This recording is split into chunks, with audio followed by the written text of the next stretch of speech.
Welcome to Dateline Polk with news about your county government. I'm your host, Chanel Allen. Today you'll learn about County Commission actions from the November 1st board meeting. Tuesday marked the final Board of County Commissioners meeting for Commissioner Ed Smith, who was elected to the board in 2008 and served 2 terms. Smith's career centered on public service, first serving as a police officer, then in the U.S. Navy, and later as an educator, Lake Alfred Commissioner, Mayor, and finally as a county commissioner. Both his fellow commissioners and staff members gathered at the Tuesday meeting to thank him. And while it was his final meeting, there was work to be done. The board approved a resolution that confirms its commitment as a partner with Florida's Turnpike Enterprise on Segment 1 of the Central Polk Parkway. The planned highway will be an extension of the existing Polk Parkway and run from the Parkway to the US 17. The resolution supports the construction, operation, and maintenance of the road and provides a commitment to partner with the Turnpike Enterprise to secure the funding gap for the road. A 5-year, $3 million service agreement with Aquasite Tech Consulting for our Integrated Water Resources Plan was approved by the board. The agreement will evaluate alternative water supplies to meet future demands, along with planning, permitting, and modeling of alternative water supplies projects.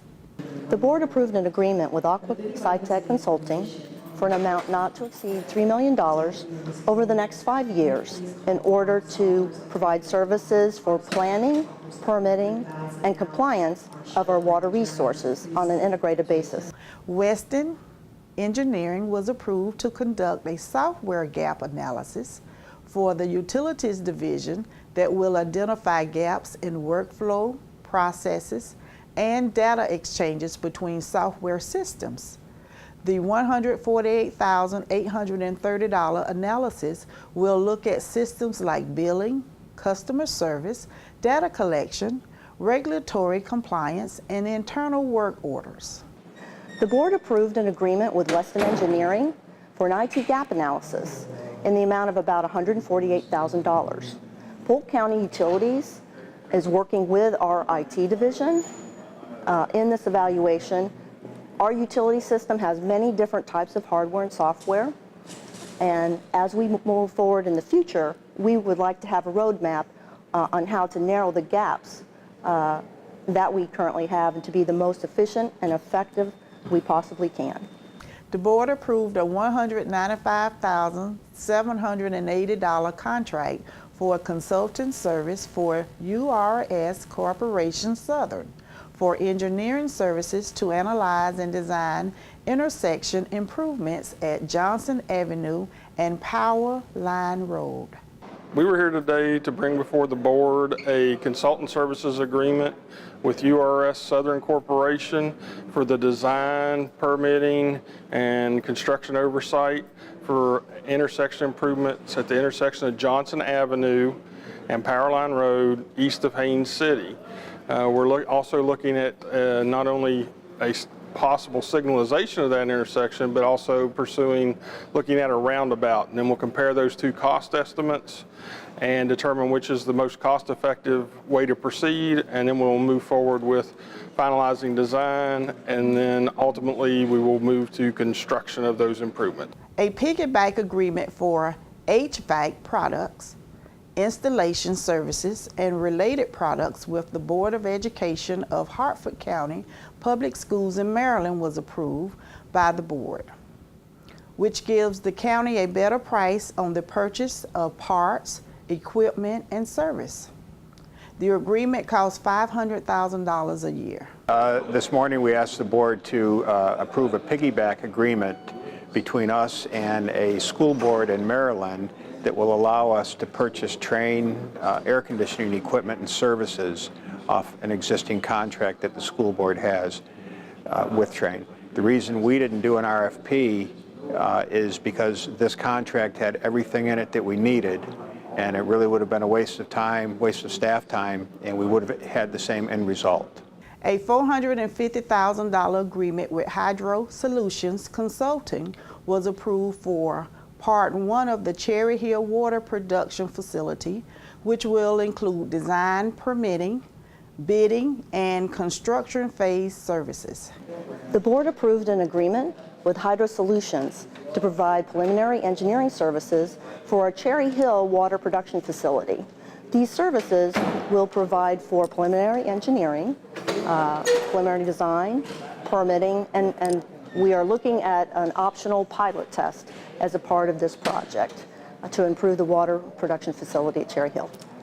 The board approved a transfer of $700,000 from reserves from debt services in the Constitutional Fuel Tax Reserve Refunding Bond Series 2006 and adopted a resolution amending the fiscal 15-16 budget to account for costs associated with partial funding. A transfer of $4 million from the Employee Health Insurance Fund Reserve was approved to cover unexpected large claims in the previous fiscal year. The board approved a $264,000 transfer from the Solid Waste Fund reserves to cover the costs for a new dozer for the Waste and Recycling Division at the North Central Landfill. The dozer had been slated to be replaced in a future fiscal year, but extensive repairs made it necessary to purchase a new one.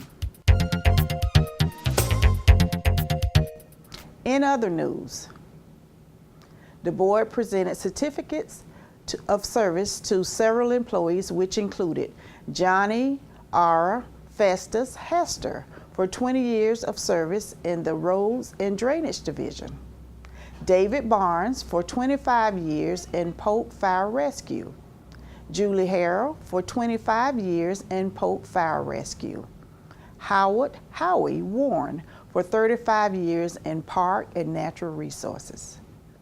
The board proclaimed November 2016 as Philanthropy Month. Eliana Kniss, President of the Association of Fundraising Professionals, and Susan Copeland, Chair of National Philanthropy Day, accepted the proclamation. The Association of Fundraising Professionals, the Greater Polk County chapter, came here today for the Commission to recognize November as Philanthropy Month. We have two events that are supporting philanthropy in our community this month. Thursday, November 3rd is our National Philanthropy Day event, where donors will be recognized for their commitment to our community, and Giving Tuesday on November 29th is the time for everyone to give back to their favorite charity.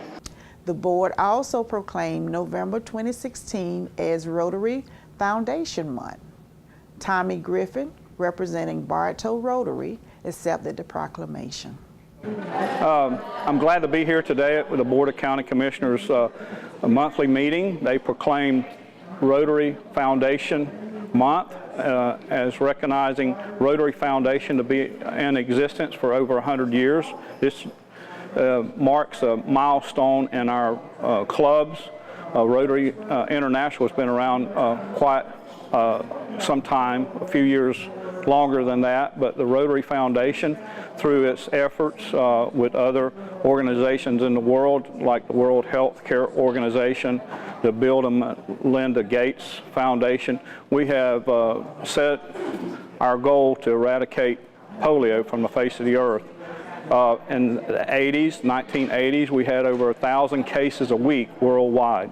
We're down to a few dozen cases in a couple countries now, and we see the end of polio is going to be eradicated from the face of the earth through our efforts of Rotary. When we first started it, people didn't jump on board. They didn't think it could be done. But given a Rotarian's mind and heart, service above self, we knew it could be done. Everything we roll up our sleeves to do, we accomplish, and we're proud of that. And public hearings.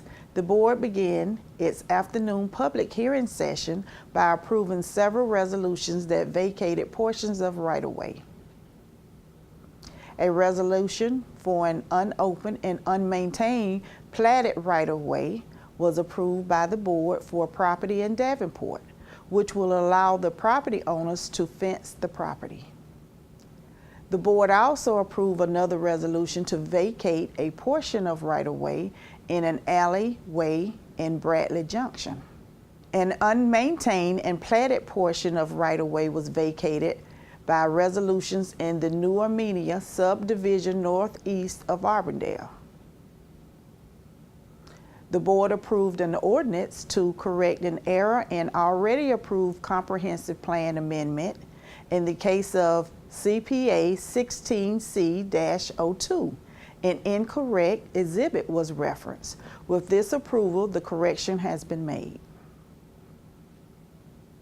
The board approved an ordinance that amends the Land Development Code to implement changes to the surface water setback provisions, update the flood plan management regulations from FEMA, modify and update standards, organization of the chapter terminology and definitions. A text amendment to update the capital improvement element of the county's comprehensive plan was transmitted for review by the Department of Community Affairs. The board approved a resolution that allows the City of Davenport to expand the Highlands Meadows 2 Community Development District into the unincorporated portions of the county. In a 4-to-1 vote, the board approved the transmittal of a large-scale comprehensive plan map amendment to change the future land use designation from agricultural residential rule to institutional on about 40 acres of land in North Lakeland. The property, which is off of Tom Costin Road, is the planned site for a new water production facility for Polk County Utilities. The case will be reviewed by the state's Department of Community Affairs before being reviewed again by the board for final approval.